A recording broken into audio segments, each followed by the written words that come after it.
বন্ধু হলো মানুষের এক হৃদয়ের অনুভূতিমূলক সম্পর্ক। মানুষের বেঁচে থাকার জন্য যেমন অক্সিজেনের প্রয়োজন, ঠিক তেমনই একইভাবে প্রয়োজন হয় কিছু ভালো বন্ধুত্বের। তো সেরকমই আমরা তিনজন বান্ধবী মিলে চলে গেছিলাম শান্তিপুরের জন্মাষ্টমী মেলায়। আর আমার একটা বান্ধবী মিসিং ছিল, অর্থাৎ মানে আমাদের সবারই। তো ওকে আমরা একটু মিস করছিলাম, ইপসিতাকে। যাই হোক, মেলায় আমরা তিনজন গেছিলাম, ওর একটু কাজের জন্য যেতে পারিনি। আর দেখো,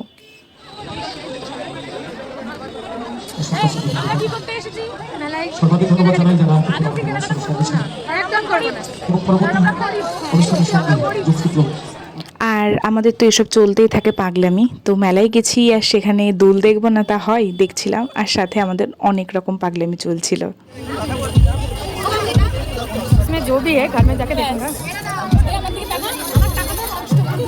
হ্যাঁ তাই ধ্বংস করে 4 টাকা না না করে নিয়ে একটু করেছি, একটু মাত্র 7 টাকা, তার বেশি না। আর ঘুরিয়ে অসুবিধা নেই, চলো আজকে দিয়ে দিই সব কিছু। হ্যালো মানে আপনার টাকা নিয়ে মেলায় গেছি আর এসব করব না তা কি হয়? তো আমরা তিনজনের জন্য এই জিনিসপত্র কিনেছিলাম, সেগুলোই আমরা দিচ্ছিলাম।